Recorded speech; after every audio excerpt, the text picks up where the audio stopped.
بسم الله الرحمن الرحيم. ألف لام ميم. ذلك الكتاب لا ريب فيه هدى للمتقين الذين يؤمنون بالغيب ويقيمون الصلاة ومما رزقناهم ينفقون والذين يؤمنون بما أنزل إليك وما أنزل من قبلك وبالآخرة هم يوقنون أولئك على هدى من ربهم وأولئك هم المفلحون إن الذين كفروا سواء عليهم أأنذرتهم أم لم تنذرهم لا يؤمنون ختم الله على قلوبهم وعلى سمعهم وعلى أبصارهم غشاوة ولهم عذاب عظيم ومن الناس من يقول آمنا بالله وباليوم الآخر وما هم بمؤمنين يخادعون الله والذين آمنوا وما يخدعون إلا أنفسهم وما يشعرون في قلوبهم مرض فزادهم الله مرضا ولهم عذاب أليم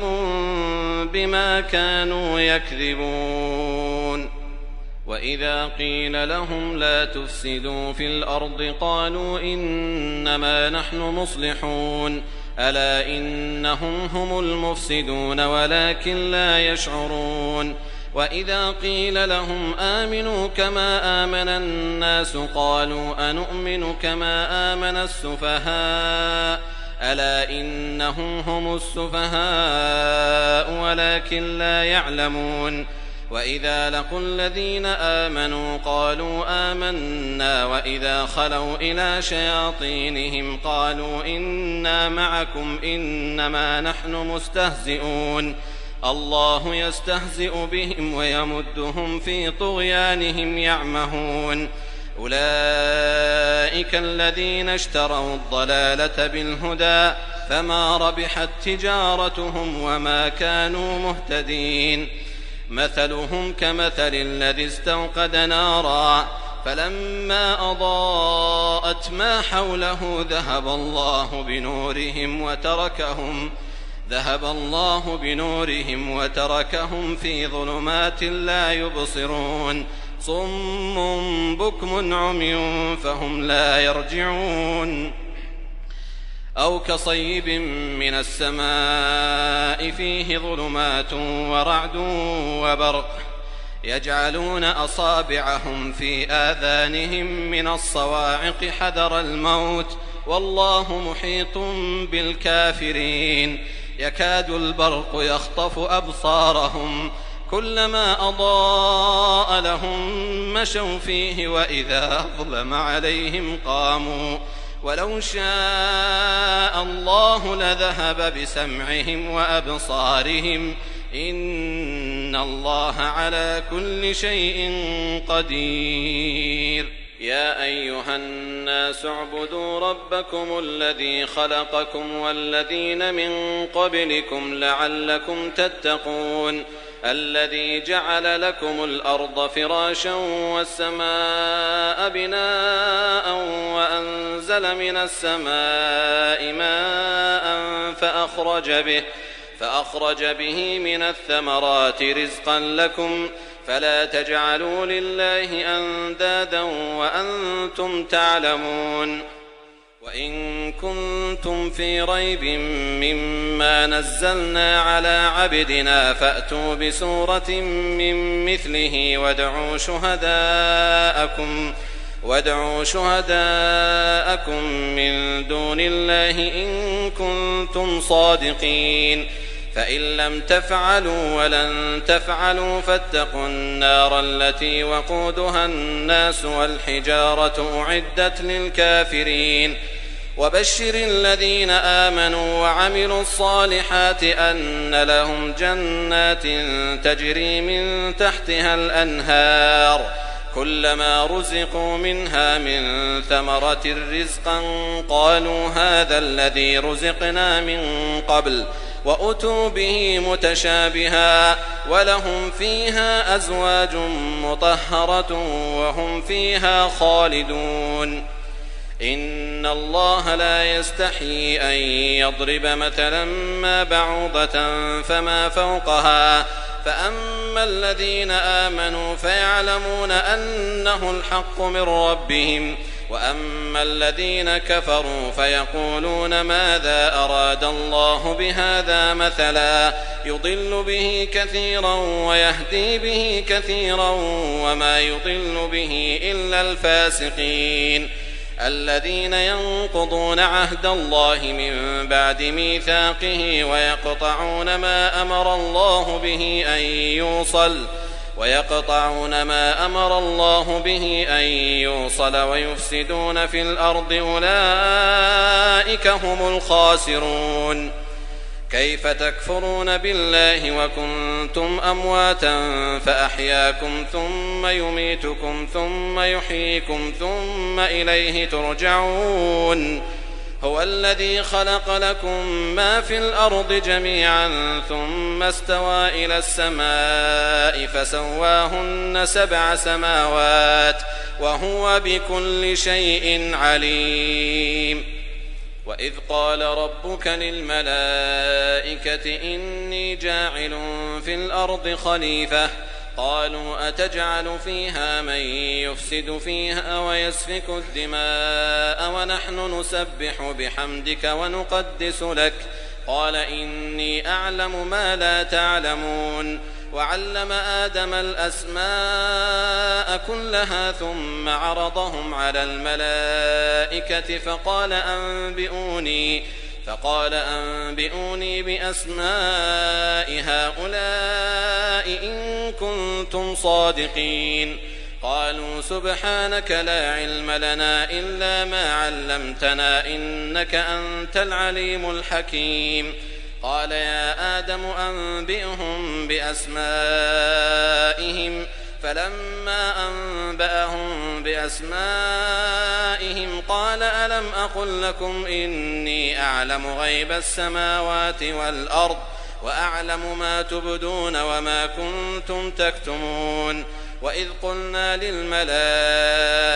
اسجدوا لآدم فسجدوا إلا إبليس أبى واستكبر وكان من الكافرين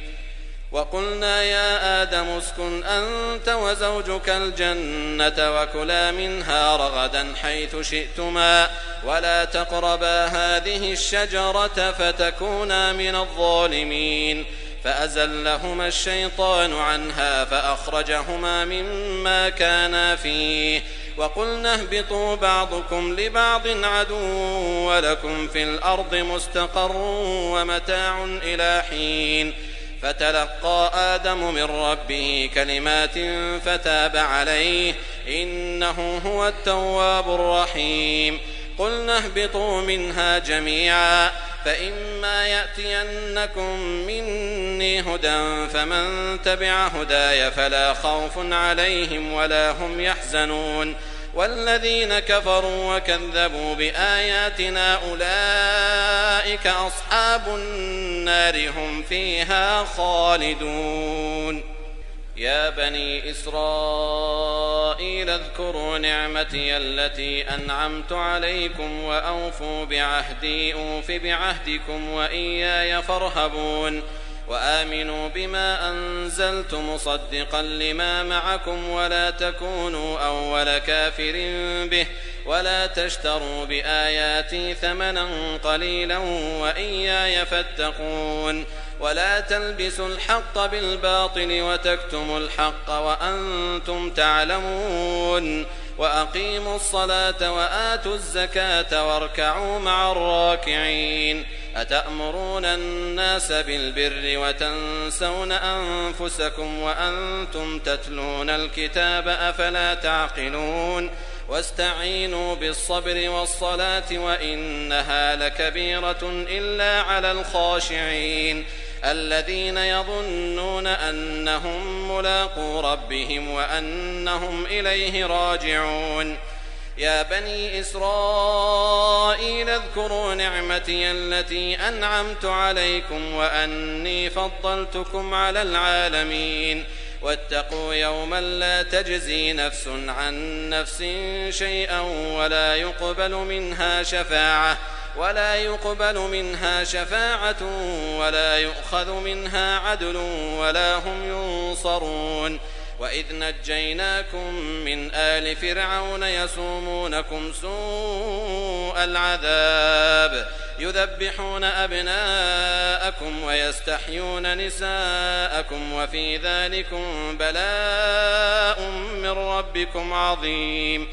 وإذ فرقنا بكم البحر فأنجيناكم وأغرقنا آل فرعون وأنتم تنظرون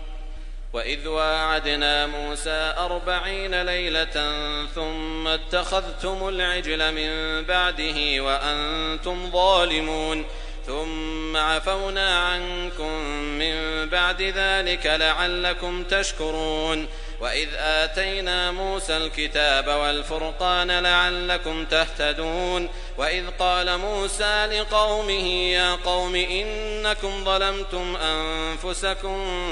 باتخاذكم العجل فتوبوا إلى بارئكم فاقتلوا أنفسكم ذلكم خير لكم عند بارئكم فتاب عليكم إنه هو التواب الرحيم وإذ قلتم يا موسى لن نؤمن لك حتى نرى الله جهرة فأخذتكم الصاعقة وأنتم تنظرون ثم بعثناكم من بعد موتكم لعلكم تشكرون وظللنا عليكم الغمام وأنزلنا عليكم المن والسلوى كلوا من طيبات ما رزقناكم وما ظلمونا ولكن كانوا أنفسهم يظلمون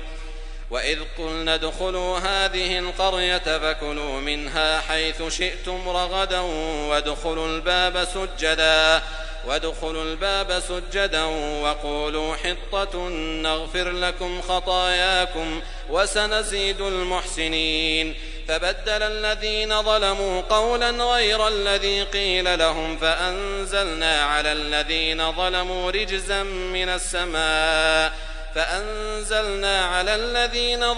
رجزا من السماء بما كانوا يفسقون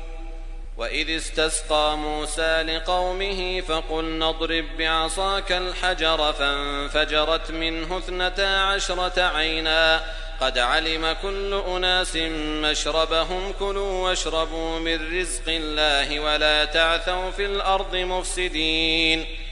وإذ قلتم يا موسى لن نصبر على طعام واحد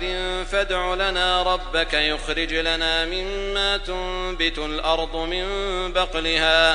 من بقلها وقثائها وفومها وعدسها وبصلها قال أتستبدلون الذي هو أدنى بالذي هو خير اهبطوا مصرا فإن لكم ما سألتم وضربت عليهم الذلة والمسكنة وباءوا بغضب من الله ذلك بأنهم كانوا يكفرون بآيات الله ويقتلون النبيين بغير الحق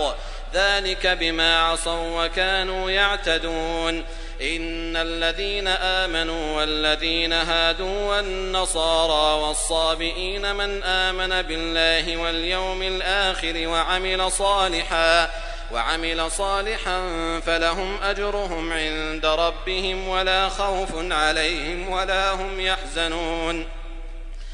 وإذ أخذنا ميثاقكم ورفعنا فوقكم الطور خذوا ما آتيناكم بقوة واذكروا ما فيه لعلكم تتقون ثم توليتم من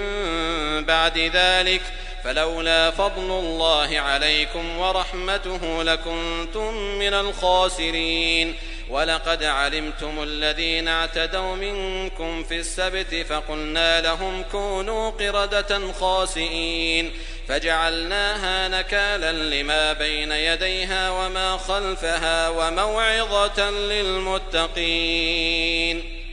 وإذ قال موسى لقومه إن الله يأمركم أن تذبحوا بقرة قالوا أتتخذنا هزوا قال أعوذ بالله أن أكون من الجاهلين. قالوا ادع لنا ربك يبين لنا ما هي قال إنه يقول إنها بقرة لا فارض ولا بكر عوان بين ذلك فافعلوا ما تؤمرون. قالوا ادع لنا ربك يبين لنا ما لونها قال إنه يقول إنها بقرة صفراء فاقع لونها تسر الناظرين. قالوا ادع لنا ربك يبين لنا ما هي إن البقرة شابه علينا وإنا إن شاء الله لمهتدون. قال إنه يقول إنها بقرة لا ذلول تثير الأرض ولا تسقي الحرث مسلمة لا شية فيها. قالوا الآن جئت بالحق فذبحوها وما كادوا يفعلون. وإذ قتلتم نفسا فادارأتم فيها والله مخرج ما كنتم تكتمون. فقلنا اضربوه ببعضها كذلك يحيي الله الموتى ويريكم آياته لعلكم تعقلون. ثم قست قلوبكم من بعد ذلك فهي كالحجارة أو أشد قسوة وإن من الحجارة لما يتفجر منه الأنهار وإن منها لما يشقق فيخرج منه الماء وإن منها لما يهبط من خشية الله وما الله بغافل عما تعملون. أفتطمعون أن يؤمنوا لكم وقد كان فريق منهم يسمعون كلام الله ثم يحرفونه من بعد ما عقلوه وهم يعلمون. وإذا لقوا الذين آمنوا قالوا آمنا وإذا خلا بعضهم إلى بعض قالوا أتحدثونهم بما فتح الله عليكم ليحاجوكم به عند ربكم أفلا تعقلون. أولا يعلمون أن الله يعلم ما يسرون وما يعلنون. ومنهم أميون لا يعلمون الكتاب إلا أماني وإن هم إلا يظنون. فويل للذين يكتبون الكتاب بأيديهم ثم يقولون هذا من عند الله ليشتروا به ثمنا قليلا فويل لهم مما كتبت أيديهم وويل لهم مما يكسبون. وقالوا لن تمسنا النار إلا أياما معدودة قل أتخذتم عند الله عهدا فلن يخلف الله عهده أم تقولون على الله ما لا تعلمون. بلى من كسب سيئة وأحاطت به خطيئته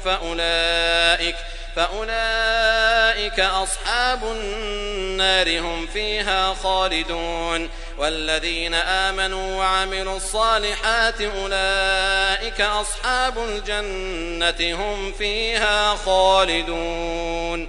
وإذ أخذنا ميثاق بني إسرائيل لا تعبدون إلا الله وبالوالدين إحسانا وذي القربى واليتامى والمساكين وقولوا للناس حسنا وأقيموا الصلاة وآتوا الزكاة ثم توليتم إلا قليلا منكم وأنتم معرضون. وإذ أخذنا ميثاقكم لا تسفكون دماءكم ولا تخرجون أنفسكم من دياركم ثم أقررتم وأنتم تشهدون. ثم أنتم هؤلاء تقتلون أنفسكم وتخرجون فريقا منكم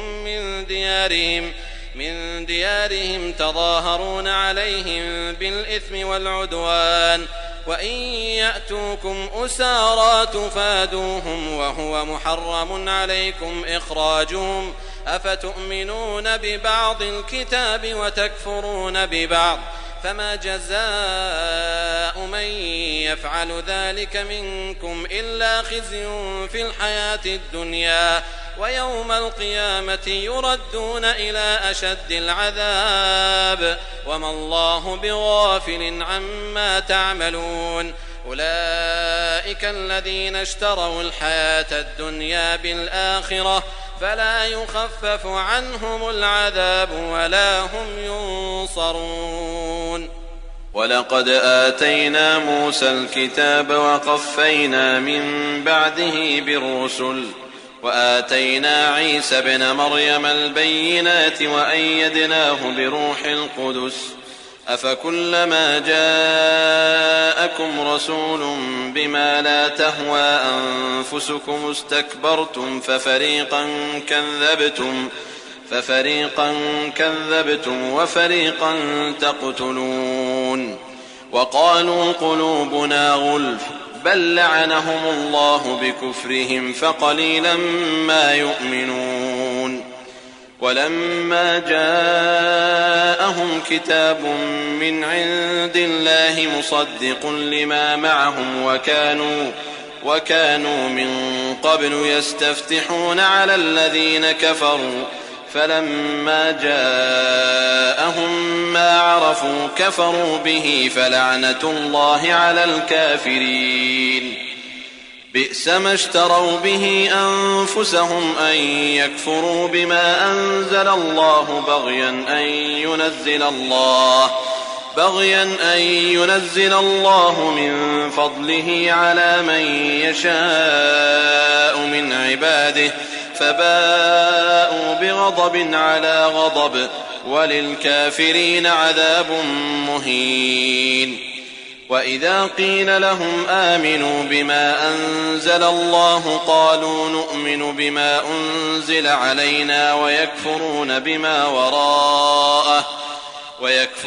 بما وراءه وهو الحق مصدقا لما معهم قل فلم تقتلون أنبياء الله من قبل إن كنتم مؤمنين. ولقد جاءكم موسى بالبينات ثم اتخذتم العجل من بعده وأنتم ظالمون. وإذ أخذنا ميثاقكم ورفعنا فوقكم الطور خذوا ما آتيناكم بقوة واسمعوا قالوا سمعنا وعصينا وأشربوا في قلوبهم العجل بكفرهم قل بئس ما يأمركم به إيمانكم إن كنتم مؤمنين. قل إن كانت لكم الدار الآخرة عند الله خالصة من دون الناس فتمنوا الموت إن كنتم صادقين ولن يتمنوه أبدا بما قدمت أيديهم والله عليم بالظالمين. ولتجدنهم أحرص الناس على حياة ومن الذين أشركوا يود أحدهم لو يعمر 1000 سنة وما هو بمزحزحه من العذاب أن يعمر والله بصير بما يعملون. قل من كان عدوا لجبريل فإنه نزله على قلبك بإذن الله مصدقا لما بين يديه وهدى وبشرى للمؤمنين. من كان عدوا لله وملائكته ورسله وجبريل وميكال فإن الله عدو للكافرين. ولقد أنزلنا إليك آيات بينات وما يكفر بها إلا الفاسقون. أوكلما عاهدوا عهدا نبذه فريق منهم بل أكثرهم لا يؤمنون. ولما جاءهم رسول من عند الله مصدق لما معهم نبذ فريق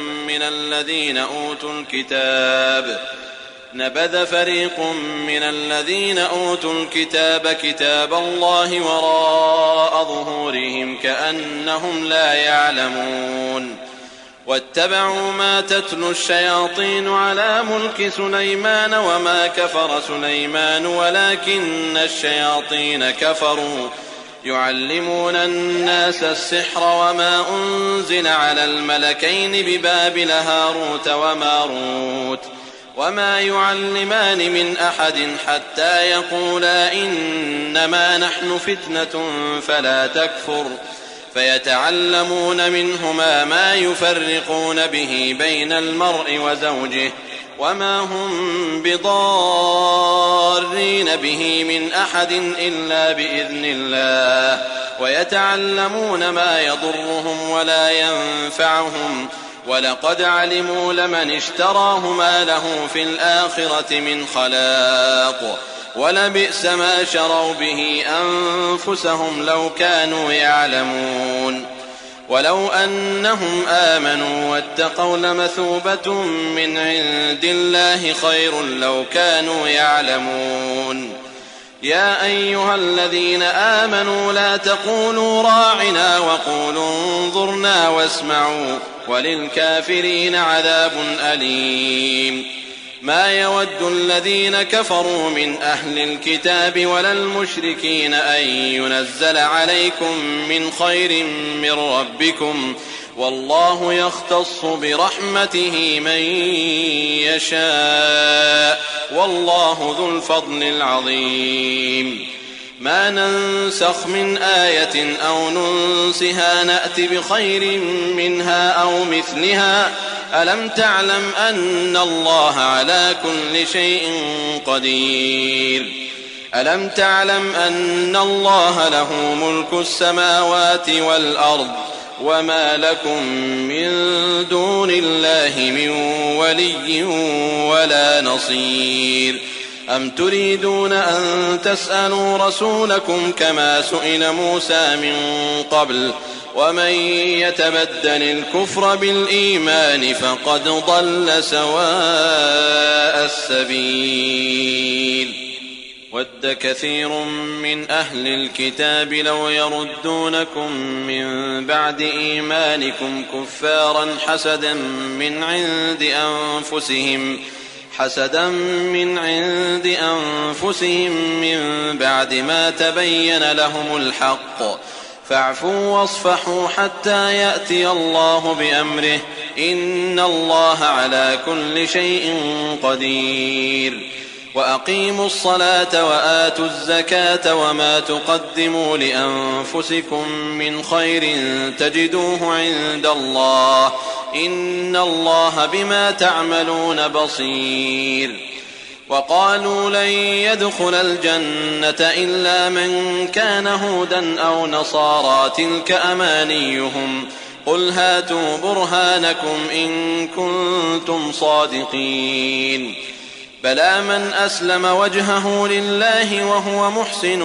فله أجره عند ربه ولا خوف عليهم ولا هم يحزنون وقالت اليهود ليست النصارى على شيء وقالت النصارى ليست اليهود على شيء وهم يتلون الكتاب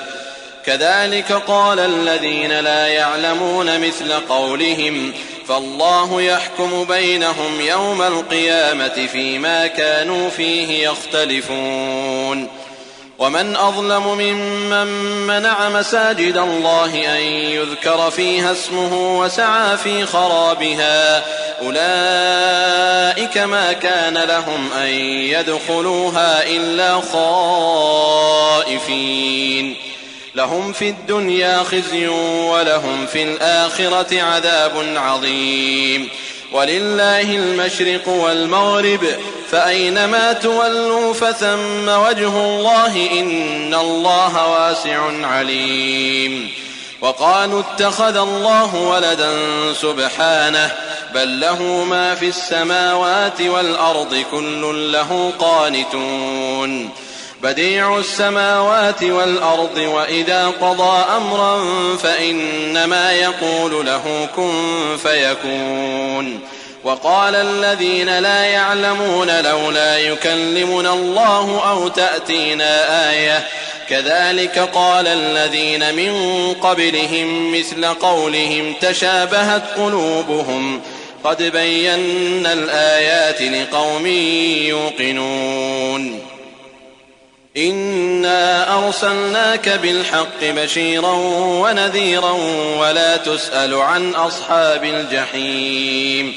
ولن ترضى عنك اليهود ولا النصارى حتى تتبع ملتهم قل إن هدى الله هو الهدى ولئن اتبعت أهواءهم بعد الذي جاءك من العلم ما لك من الله من ولي ولا نصير الذين آتيناهم الكتاب يتلونه حق تلاوته أولئك يؤمنون به ومن يكفر به فأولئك هم الخاسرون يا بني إسرائيل اذكروا نعمتي التي أنعمت عليكم وأني فضلتكم على العالمين واتقوا يوما لا تجزي نفس عن نفس شيئا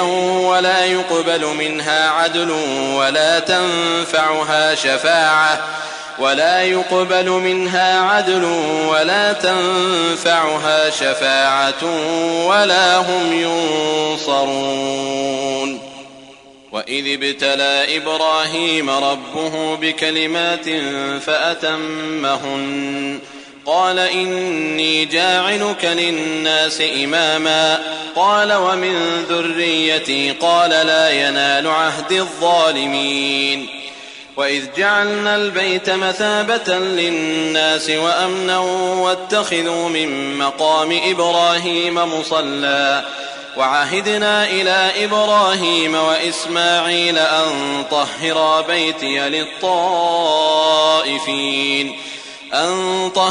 بيتي للطائفين والعاكفين والركع السجود وإذ قال إبراهيم رب اجعل هذا بلدا آمنا وارزق أهله من الثمرات من آمن منهم بالله واليوم الآخر قال ومن كفر فأمتعه قليلا ثم أضطره إلى عذاب النار وبئس المصير وإذ يرفع إبراهيم القواعد من البيت وإسماعيل ربنا تقبل منا إنك أنت السميع العليم ربنا واجعلنا مسلمين لك ومن ذريتنا أمة مسلمة لك وأرنا مناسكنا وتب علينا إنك أنت التواب الرحيم ربنا وابعث فيهم رسولا منهم يتلو عليهم آياتك ويعلمهم الكتاب والحكمة ويزكيهم إنك أنت العزيز الحكيم ومن يرغب عن ملة إبراهيم إلا من سفه نفسه ولقد اصطفيناه في الدنيا وإنه في الآخرة لمن الصالحين إذ قال له ربه أسلم قال أسلمت لرب العالمين ووصى بها إبراهيم بنيه ويعقوب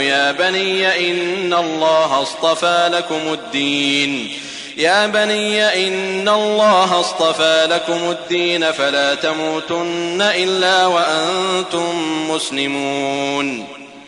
أم كنتم شهداء إذ حضر يعقوب الموت إذ قال لبنيه ما تعبدون من بعدي قالوا نعبد إلهك وإله آبائك إبراهيم وإسماعيل وإسحاق إلها واحدا ونحن له مسلمون تلك أمة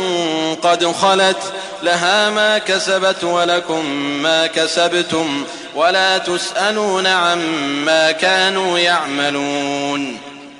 وقالوا كونوا هودا أو نصارى تهتدوا قل بل ملة إبراهيم حنيفا وما كان من المشركين.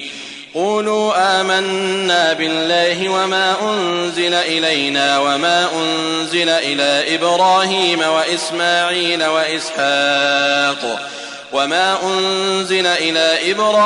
وإسماعيل وإسحاق ويعقوب والأسباط وما أوتي موسى وعيسى وما أوتي النبيون من ربهم لا نفرق بين أحد منهم ونحن له مسلمون.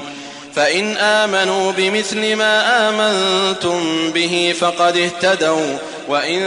تولوا فإنما هم في شقاق فسيكفيكهم الله وهو السميع العليم. صبغة الله ومن أحسن من الله صبغة ونحن له عابدون. قل أتحاجوننا في الله وهو ربنا وربكم ولنا أعمالنا ولكم أعمالكم ونحن له مخلصون. أم تقولون إن إبراهيم وإسماعيل وإسحاق ويعقوب والأسباط كانوا هودا أو نصارى قل أأنتم أعلم أم الله ومن أظلم ممن كتم شهادة عنده من الله وما الله بغافل عما تعملون. تلك أمة قد خلت لها ما كسبت ولكم ما كسبتم ولا تسألون عما كانوا يعملون. سيقول السفهاء من الناس ما ولاهم عن قبلتهم التي كانوا عليها قل لله المشرق والمغرب يهدي من يشاء إلى صراط مستقيم. وكذلك جعلناكم أمة وسطا لتكونوا شهداء على الناس ويكون الرسول عليكم شهيدا. وما جعلنا القبلة التي كنت عليها إلا لنعلم من يتبع الرسول ممن ينقلب على عقبيه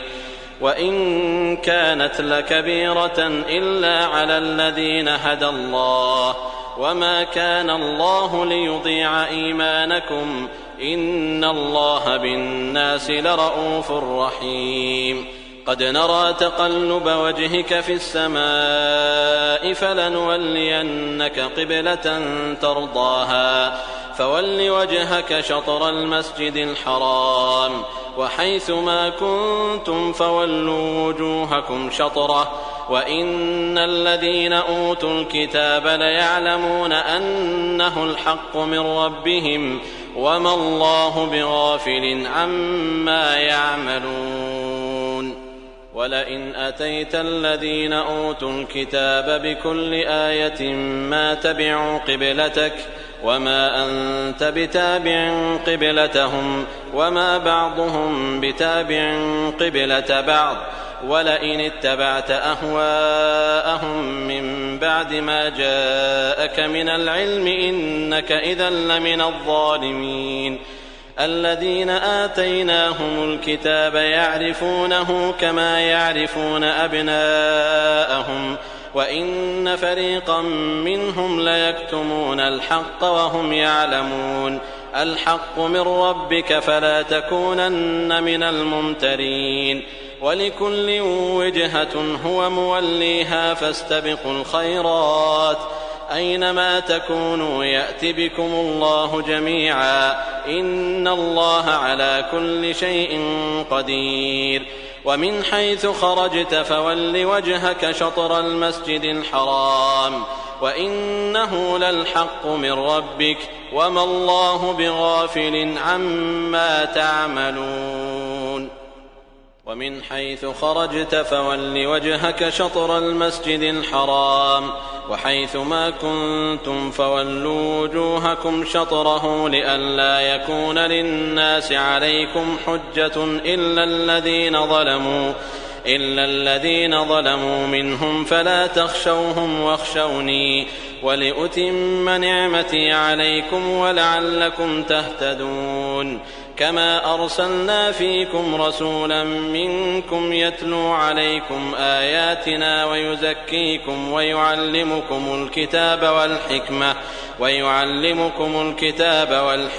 ويعلمكم ما لم تكونوا تعلمون فاذكروني أذكركم واشكروا لي ولا تكفرون يا أيها الذين آمنوا استعينوا بالصبر والصلاة إن الله مع الصابرين ولا تقولوا لمن يقتل في سبيل الله أموات بل أحياء ولكن لا تشعرون ولنبلونكم بشيء من الخوف والجوع ونقص من الأموال والأنفس والثمرات وبشر الصابرين الذين إذا أصابتهم مصيبة قالوا إنا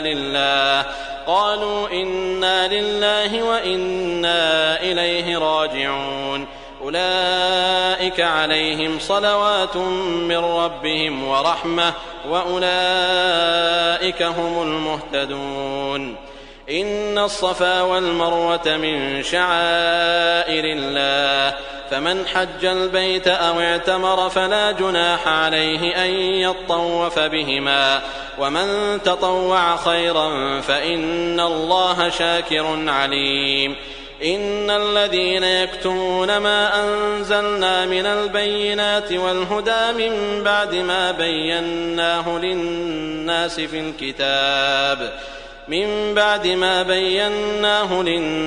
الكتاب أولئك يلعنهم الله ويلعنهم اللاعنون إلا الذين تابوا وأصلحوا وبينوا فأولئك أتوب عليهم وأنا التواب الرحيم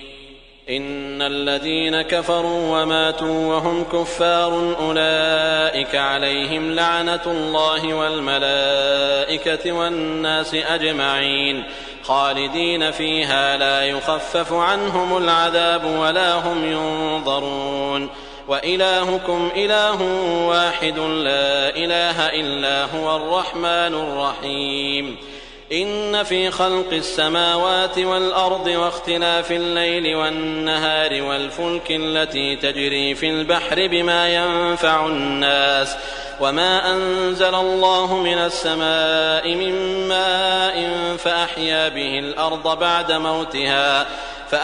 به الأرض بعد موتها وبث فيها من كل دابة وتصريف الرياح والسحاب المسخر بين السماء والأرض لآيات لقوم يعقلون ومن الناس من يتخذ من دون الله أندادا يحبونهم كحب الله والذين آمنوا أشد حبا لله ولو يرى الذين ظلموا إذ يرون العذاب أن القوة لله جميعا وأن الله شديد العذاب إذ تبرأ الذين اتبعوا من الذين اتبعوا ورأوا العذاب وتقطعت بهم الأسباب وقال الذين اتبعوا لو أن لنا كرة فنتبرأ منهم كما تبرأوا منا كذلك يريهم الله أعمالهم حسرات عليهم وما هم بخارجين من النار يا أيها الناس كلوا مما في الأرض حلالا طيبا ولا تتبعوا خطوات الشيطان إنه لكم عدو مبين إنما يأمركم بالسوء والفحشاء وأن تقولوا على الله ما لا تعلمون وإذا قيل لهم اتبعوا ما أنزل الله قالوا بل نتبع ما ألفينا عليه آباءنا أولو كان آباؤهم لا يعقلون شيئا ولا يهتدون ومثل الذين كفروا كمثل الذي ينعق بما لا يسمع إلا دعاء ونداء صم بكم عمي فهم لا يعقلون يا أيها الذين آمنوا كلوا من طيبات ما رزقناكم واشكروا لله إن كنتم إياه تعبدون إنما حرم عليكم الميتة والدم ولحم الخنزير وما أهل به لغير الله فمن اضطر غير باغ ولا عاد فلا إثم عليه إن الله غفور رحيم إن الذين يكتمون ما أنزل الله من الكتاب ويشترون به ثمنا قليلا أولئك ما يأكلون في بطونهم إلا النار ولا يكلمهم الله يوم القيامة ولا يزكيهم ولهم عذاب أليم أولئك الذين اشتروا الضلالة بالهدى والعذاب بالمغفرة فما أصبرهم على النار ذلك بأن الله نزل الكتاب بالحق وإن الذين اختلفوا في الكتاب لفي شقاق بعيد ليس البر أن تولوا وجوهكم قبل المشرق والمغرب ولكن البر من آمن بالله واليوم الآخر والملائكة والكتاب والنبيين وآتى المال على حبه ذوي القربى واليتامى والمساكين وابن السبيل والسائلين وفي الرقاب وأقام الصلاة وآتى الزكاة والموفون بعهدهم إذا عاهدوا والصابرين في البأساء والضراء وحين البأس أولئك الذين صدقوا وأولئك هم المتقون يا أيها الذين آمنوا كتب عليكم القصاص في القتلى الحر بالحر والعبد بالعبد والأنثى بالأنثى فمن عفي له من أخيه شيء فاتباع بالمعروف وأداء إليه بإحسان ذلك تخفيف من ربكم ورحمة فمن اعتدى بعد ذلك فله عذاب أليم ولكم في القصاص حياة يا أولي الألباب لعلكم تتقون كتب عليكم إذا حضر أحدكم الموت إن ترك خيرا الوصية للوالدين والأقربين بالمعروف حقا على المتقين فمن بدله بعدما سمعه فإنما إثمه على الذين يبدلونه إن الله سميع عليم فمن خاف من موص جنفا أو إثما فأصلح بينهم فلا إثم عليه إن الله غفور رحيم يا أيها الذين آمنوا كتب عليكم الصيام كما كتب على الذين من قبلكم لعلكم تتقون أياما معدودات فمن كان منكم مريضا أو على سفر فعدة من أيام أخر وعلى الذين يطيقونه فدية طعام مسكين فمن تطوع خيرا فهو خير له وأن تصوموا خير لكم إن كنتم تعلمون شهر رمضان الذي أنزل فيه القرآن هدى للناس وبينات من الهدى والفرقان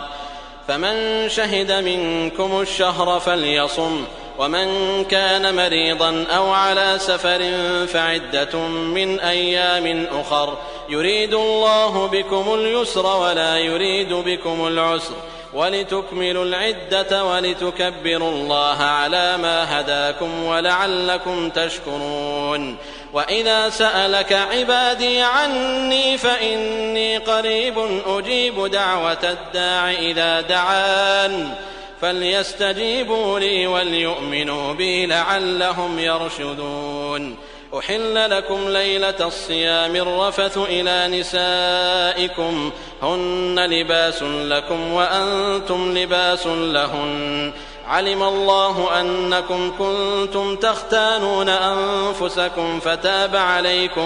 فتاب عليكم وعفى عنكم، فالآن باشروهن وابتغوا ما كتب الله لكم، وكلوا واشربوا حتى يتبين لكم الخيط الأبيض من الخيط الأسود من الفجر، ثم أتموا الصيام إلى الليل، ولا تباشروهن وأنتم عاكفون في المساجد، تلك حدود الله فلا تقربوها، كذلك يبين الله آياته للناس لعلهم يتقون. ولا تأكلوا أموالكم بينكم بالباطل وتدلوا بها إلى الحكام لتأكلوا فريقا من أموال الناس بالإثم وأنتم تعلمون. يسألونك عن الأهلة، قل هي مواقيت للناس والحج، وليس البر بأن تأتوا البيوت من ظهورها، ولكن البر من اتقى، وأتوا البيوت من أبوابها، واتقوا الله لعلكم تفلحون. وقاتلوا في سبيل الله الذين يقاتلونكم ولا تعتدوا، إن الله لا يحب المعتدين. واقتلوهم حيث ثقفتموهم وأخرجوهم من حيث أخرجوكم، والفتنة أشد من القتل. ولا تقاتلوهم عند المسجد الحرام حتى يقاتلوكم فيه، فإن قاتلوكم فاقتلوهم، كذلك جزاء الكافرين. فإن انتهوا فإن الله غفور رحيم. وقاتلوهم حتى لا تكون فتنة ويكون الدين لله، فإن انتهوا فلا عدوان إلا على الظالمين. الشهر الحرام بالشهر الحرام والحرمات قصاص، فمن اعتدى عليكم فاعتدوا عليه بمثل ما اعتدى عليكم، واتقوا الله واعلموا أن الله مع المتقين. وأنفقوا في سبيل الله ولا تلقوا بأيديكم إلى التهلكة وأحسنوا، إن الله يحب المحسنين. وأتموا الحج والعمرة لله، فإن أحصرتم فما استيسر من الهدي، ولا تحلقوا رؤوسكم حتى يبلغ الهدي محله، فمن كان منكم مريضا أو به أذى من رأسه ففدية من صيام أو صدقة أو نسك،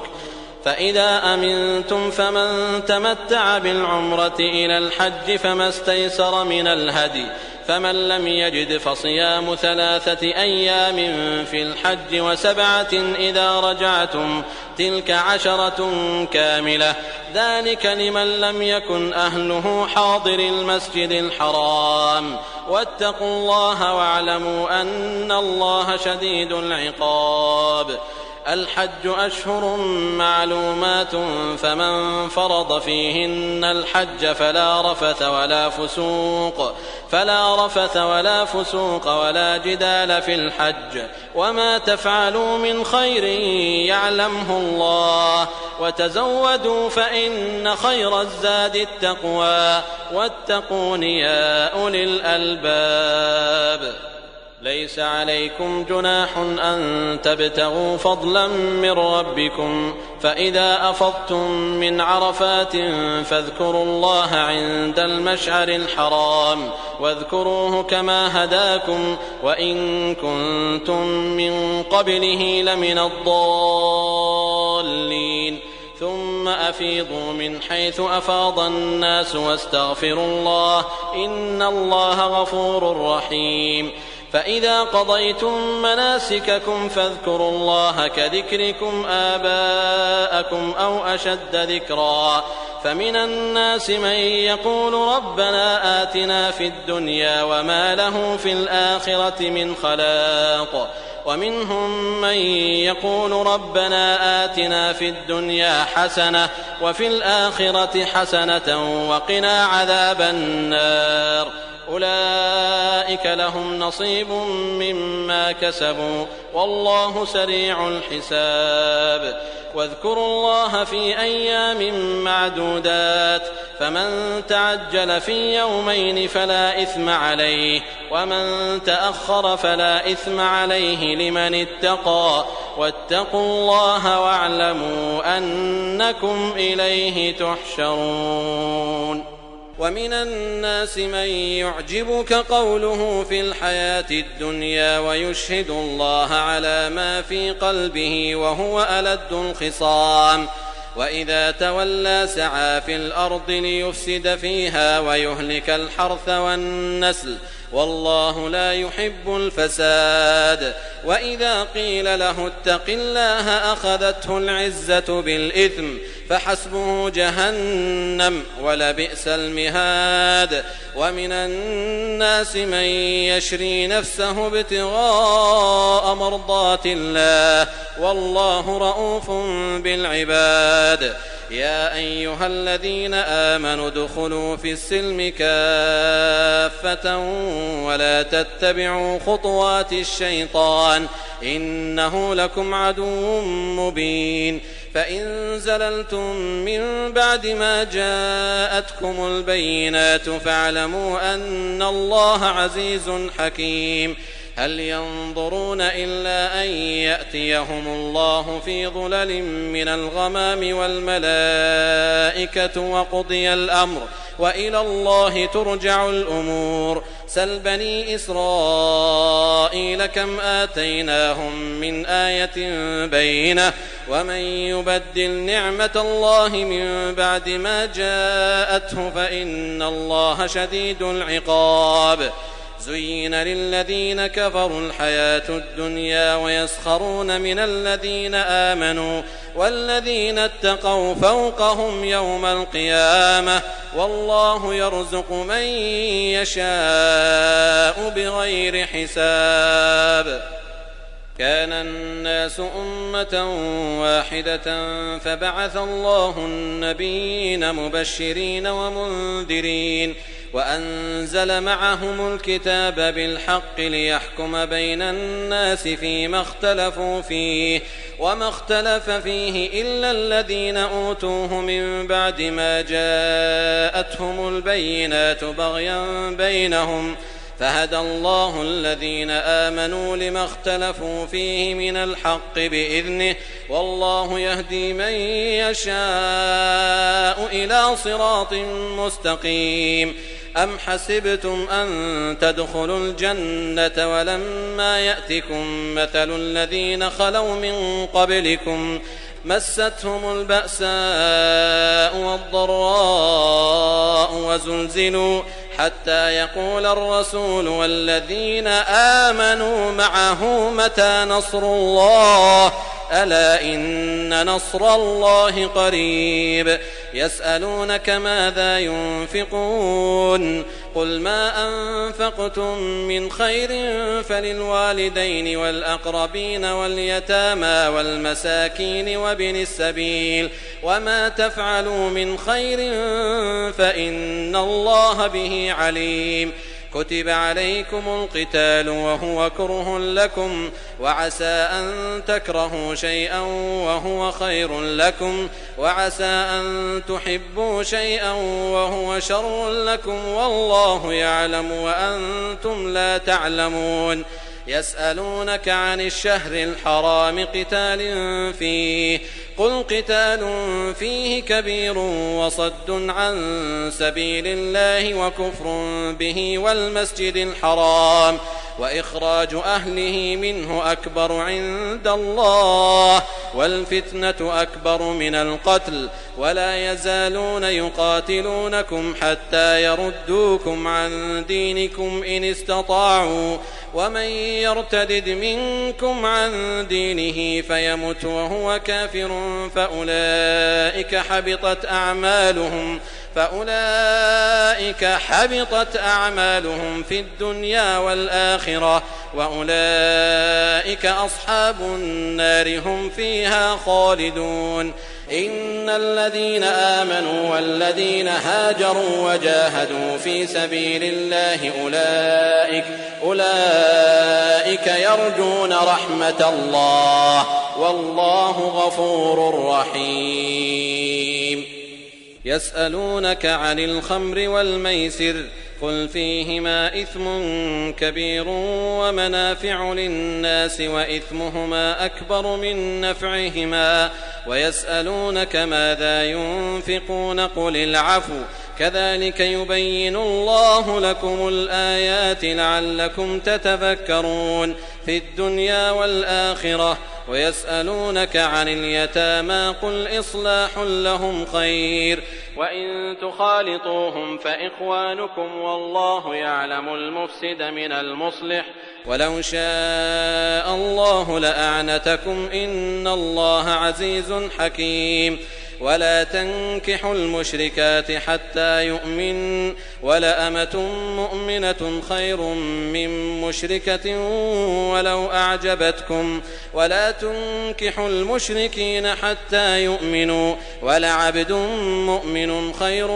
من مشرك ولو أعجبكم أولئك يدعون إلى النار والله يدعو إلى الجنة والمغفرة بإذنه ويبين آياته للناس لعلهم يتذكرون. ويسألونك عن المحيض قل هو أذى فاعتزلوا النساء في المحيض ولا تقربوهن حتى يطهرن فإذا تطهرن فأتوهن من حيث أمركم الله إن الله يحب التوابين ويحب المتطهرين. نساؤكم حرث لكم فأتوا حرثكم أنى شئتم وقدموا لأنفسكم واتقوا الله واعلموا أنكم ملاقوه وبشر المؤمنين. ولا تجعلوا الله عرضة لأيمانكم أن تبروا وتتقوا وتصلحوا بين الناس والله سميع عليم. لا يؤاخذكم الله باللغو في أيمانكم ولكن يؤاخذكم بما كسبت قلوبكم والله غفور حليم. للذين يؤلون من نسائهم تربص 4 أشهر فإن فاءوا فإن الله غفور رحيم. وإن عزموا الطلاق فإن الله سميع عليم. والمطلقات يتربصن بأنفسهن 3 قروء ولا يحل لهن أن يكتمن ما خلق الله في أرحامهن إن كن يؤمن بالله واليوم الآخر وبعولتهن أحق بردهن في ذلك إن أرادوا إصلاحا ولهن مثل الذي عليهن بالمعروف وللرجال عليهن درجة والله عزيز حكيم. الطلاق 2 فإمساك بمعروف أو تسريح بإحسان. ولا يحل لكم أن تأخذوا مما آتيتموهن شيئا إلا أن يخافا ألا يقيما حدود الله فإن خفتم ألا يقيما حدود الله فلا جناح عليهما فيما افتدت به تلك حدود الله فلا تعتدوها ومن يتعد حدود الله فأولئك هم الظالمون. فإن طلقها فلا تحل له من بعد حتى تنكح زوجا غيره فإن طلقها فلا جناح عليهما أن يتراجعا إن ظنا أن يقيما حدود الله وتلك حدود الله يبينها لقوم يعلمون. وإذا طلقتم النساء فبلغن أجلهن فأمسكوهن بمعروف أو سرحوهن بمعروف ولا تمسكوهن ضرارا لتعتدوا ومن يفعل ذلك فقد ظلم نفسه. ولا تتخذوا آيات الله هزوا واذكروا نعمة الله عليكم وما أنزل عليكم من الكتاب والحكمة يعظكم به واتقوا الله واعلموا أن الله بكل شيء عليم. وإذا طلقتم النساء فبلغن أجلهن فلا تعضلوهن أن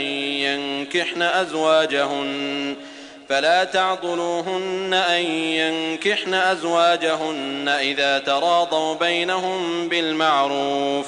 ذلك يوعظ به من كان منكم يؤمن بالله واليوم الآخر. ذلكم أزكى لكم وأطهر والله يعلم وأنتم لا تعلمون. والوالدات يرضعن أولادهن حولين كاملين لمن أراد أن يتم الرضاعة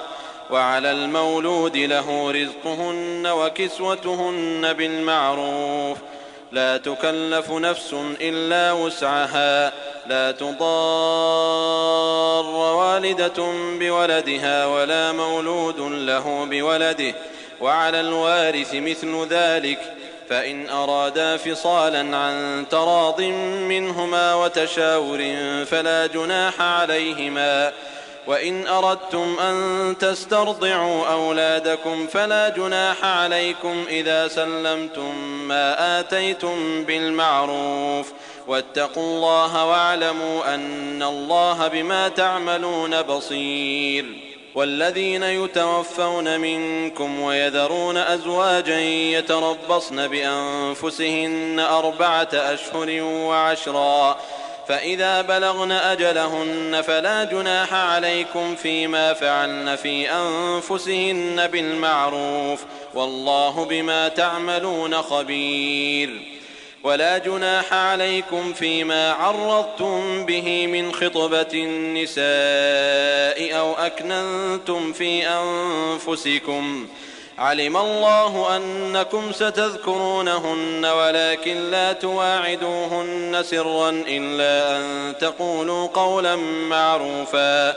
ولا تعزموا عقدة النكاح حتى يبلغ الكتاب أجله واعلموا أن الله يعلم ما في أنفسكم فاحذروه واعلموا أن الله غفور حليم. لا جناح عليكم إن طلقتم النساء ما لم تمسوهن أو تفرضوا لهن فريضة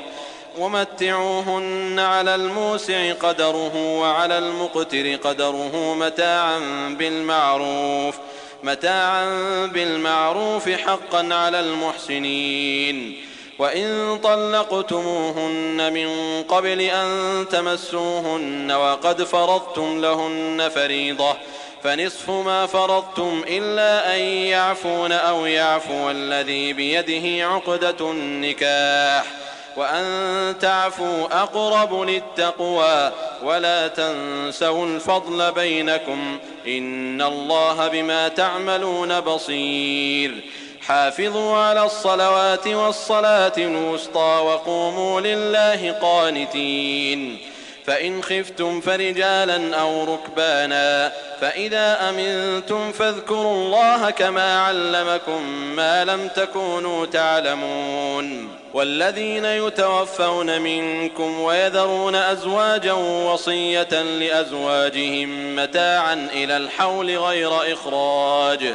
فإن خرجن فلا جناح عليكم فيما فعلن في أنفسهن من معروف والله عزيز حكيم. وللمطلقات متاع بالمعروف حقا على المتقين. كذلك يبين الله لكم آياته لعلكم تعقلون.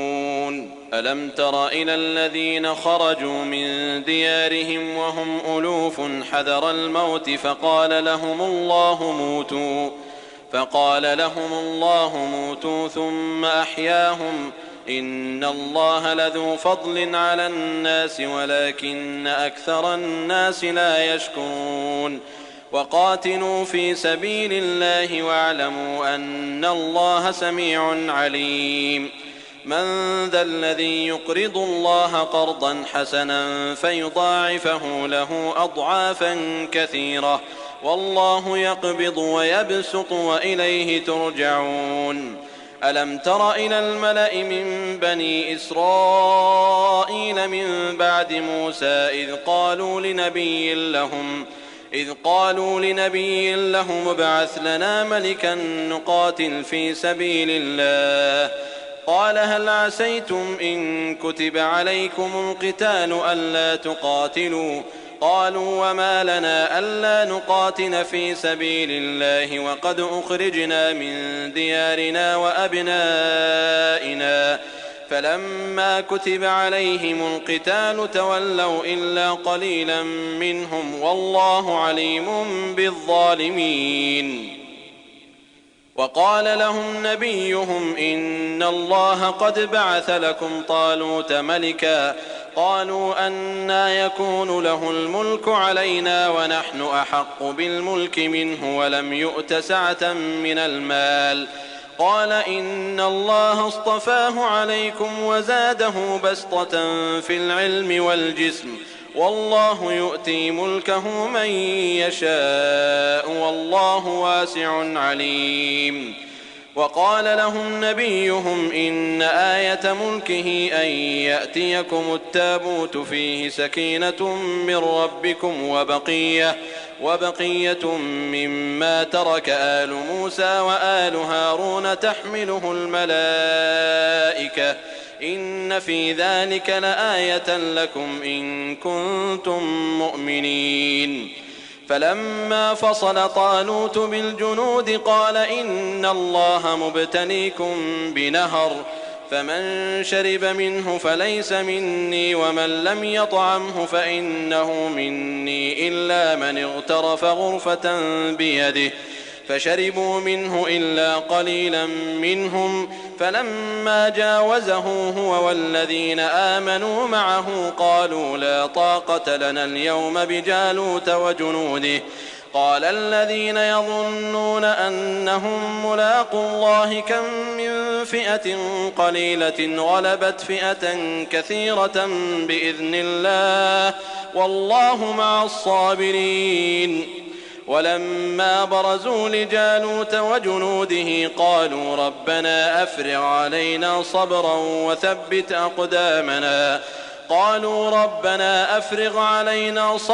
وثبت أقدامنا وانصرنا على القوم الكافرين. فهزموهم بإذن الله وقتل داود جالوت وآتاه الله الملك والحكمة وعلمه مما يشاء ولولا دفع الله الناس بعضهم ببعض لفسدت الأرض ولكن الله ذو فضل على العالمين. تلك آيات الله نتلوها عليك بالحق وإنك لمن المرسلين. تلك الرسل فضلنا بعضهم على بعض منهم من كلم الله ورفع بعضهم درجات وآتينا عيسى ابن مريم البينات وأيدناه بروح القدس ولو شاء الله ما اقتتل الذين من بعدهم من بعد ما جاءتهم البينات ولكن اختلفوا فمنهم من آمن ومنهم من كفر ولو شاء الله ما اقتتلوا ولكن الله يفعل ما يريد. يا أيها الذين آمنوا أنفقوا مما رزقناكم من قبل أن يأتي يوم لا بيع فيه ولا خلة ولا شفاعة والكافرون هم الظالمون. الله لا إله إلا هو الحي القيوم لا تأخذه سنة ولا نوم له ما في السماوات وما في الأرض من ذا الذي يشفع عنده إلا بإذنه يعلم ما بين أيديهم وما خلفهم ولا يحيطون بشيء من علمه إلا بما شاء وسع كرسيه السماوات والأرض ولا يؤوده حفظهما وهو العلي العظيم. لا إكراه في الدين قد تبين الرشد من الغي فمن يكفر بالطاغوت ويؤمن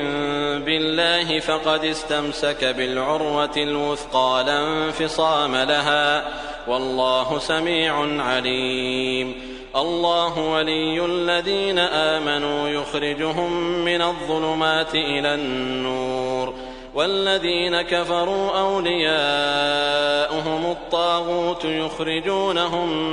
من النور إلى الظلمات أولئك أصحاب النار هم فيها خالدون. ألم تر إلى الذي حاج إبراهيم في ربه أن آتاه الله الملك إذ قال إبراهيم ربي الذي يحيي ويميت قال أنا أحيي وأميت قال إبراهيم فإن الله يأتي بالشمس من المشرق فأت بها من المغرب فبهت الذي كفر والله لا يهدي القوم الظالمين. أو كالذي مر على قرية وهي خاوية على عروشها قال أنى يحيي هذه الله بعد موتها فأماته الله 100 عام ثم بعثه قال كم لبثت قال لبثت يوما أو بعض يوم قال بل لبثت 100 عام فانظر إلى طعامك وشرابك لم يتسنه وانظر إلى حمارك ولنجعلك آية للناس وانظر إلى العظام كيف ننشزها ثم نكسوها لحما فلما تبين له قال أعلم أن الله على كل شيء قدير. وإذ قال إبراهيم رب أرني كيف تحيي الموتى قال أولم تؤمن قال بلى ولكن ليطمئن قلبي قال فخذ 4 من الطير فصرهن إليك ثم اجعل على كل جبل منهن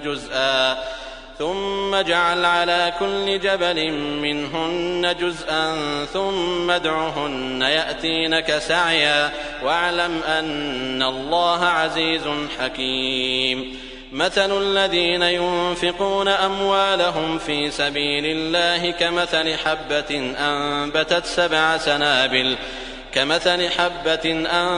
7 سنابل في كل سنبلة 100 حبة والله يضاعف لمن يشاء والله واسع عليم. الذين ينفقون أموالهم في سبيل الله ثم لا يتبعون ما أنفقوا منا ولا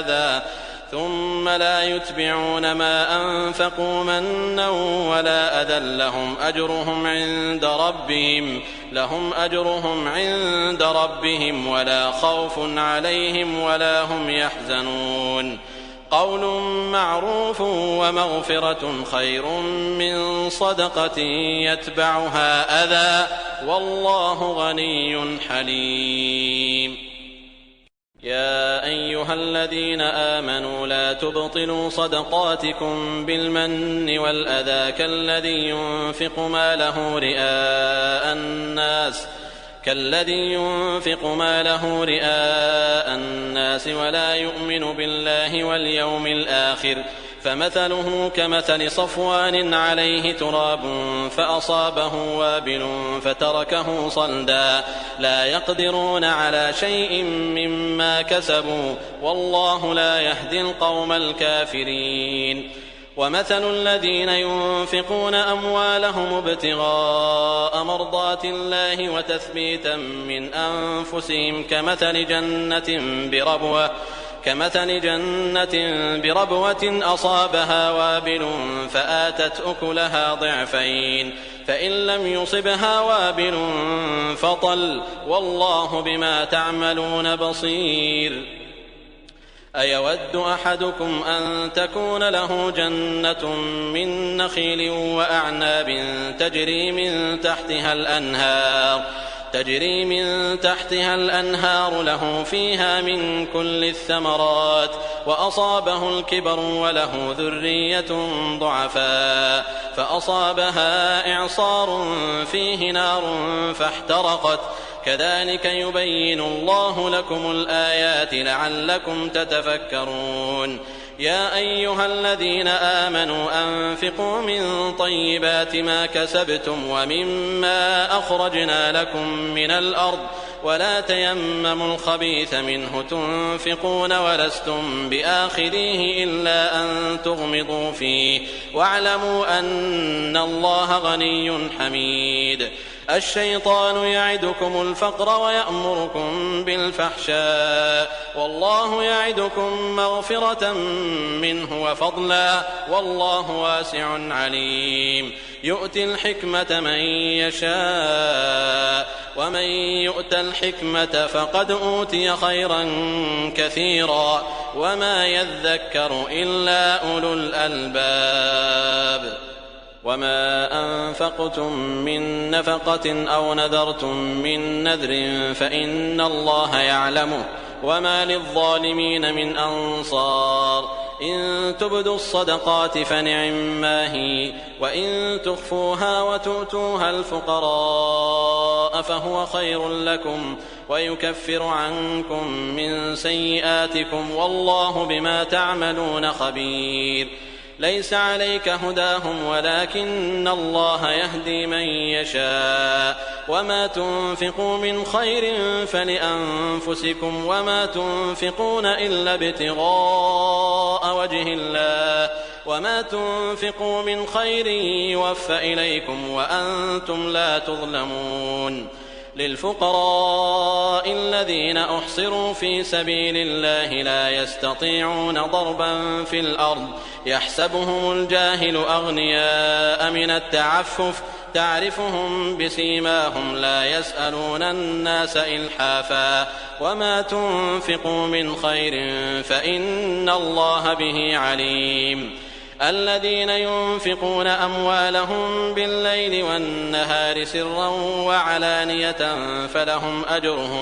فلهم أجرهم عند ربهم ولا خوف عليهم ولا هم يحزنون. الذين يأكلون الربا لا يقومون إلا كما يقوم الذي يتخبطه الشيطان من المس ذلك بأنهم قالوا إنما البيع مثل الربا وأحل الله البيع وحرم الربا فمن جاءه موعظة من ربه فانتهى فله ما سلف وأمره إلى الله ومن عاد فأولئك أصحاب النار هم فيها خالدون. يمحق الله الربا ويربي الصدقات والله لا يحب كل كفار أثيم. إن الذين آمنوا وعملوا الصالحات وأقاموا الصلاة وآتوا الزكاة لهم أجرهم عند ربهم ولا خوف عليهم ولا هم يحزنون. يا أيها الذين آمنوا اتقوا الله وذروا ما بقي من الربا إن كنتم مؤمنين فإن لم تفعلوا فأذنوا بحرب من الله ورسوله وإن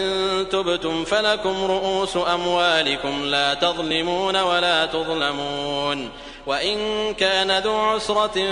فنظرة إلى ميسرة وأن تصدقوا خير لكم إن كنتم تعلمون. واتقوا يوما ترجعون فيه إلى الله ثم توفى كل نفس ما كسبت وهم لا يظلمون. يا أيها الذين آمنوا إذا تداينتم بدين إلى أجل مسمى فاكتبوه وليكتب بينكم كاتب بالعدل ولا يأب كاتب أن يكتب كما علمه الله فليكتب وليملل الذي عليه الحق وليتق الله ربه ولا يبخس منه شيئا فإن كان الذي عليه الحق سفيها أو ضعيفا أو لا يستطيع أن يمل هو فليملل وليه بالعدل واستشهدوا شهيدين من رجالكم فإن لم يكونا رجلين فرجل وامرأتان ممن ترضون من الشهداء أن تضل إحداهما فتذكر إحداهما الأخرى ولا يأبى الشهداء إذا ما دعوا ولا تسأموا أن تكتبوه صغيرا أو كبيرا إلى أجله ذلكم أقسط عند الله وأقوم للشهادة وأدنى ألا ترتابوا إلا أن تكون تجارة حاضرة تديرونها بينكم فليس عليكم جناح ألا تكتبوها وأشهدوا إذا تبايعتم ولا يضار كاتب ولا شهيد وإن تفعلوا فإنه فسوق بكم واتقوا الله ويعلمكم الله والله بكل شيء عليم وإن كنتم على سفر ولم تجدوا كاتبا فرهان مقبوضة فإن أمن بعضكم بعضا فليؤد الذي ائتمن أمانته وليتق الله ربه ولا تكتموا الشهادة ومن يكتمها فإنه آثم قلبه والله بما تعملون عليم لله ما في السماوات وما في الأرض وإن تبدوا ما في أنفسكم أو تخفوه يحاسبكم به الله فيغفر لمن يشاء ويعذب من يشاء والله على كل شيء قدير آمن الرسول بما أنزل إليه من ربه والمؤمنون كل آمن بالله وملائكته وكتبه ورسله لا نفرق بين أحد من رسله وقالوا سمعنا وأطعنا غفرانك ربنا وإليك المصير لا يكلف الله نفسا إلا وسعها لها ما كسبت وعليها ما اكتسبت ربنا لا تؤاخذنا إن نسينا أو أخطأنا ربنا ولا تحمل علينا إصرا كما حملته على الذين من قبلنا ربنا ولا تحملنا ما لا طاقة لنا به واعف عنا واغفر لنا وارحمنا أنت مولانا فانصرنا على القوم الكافرين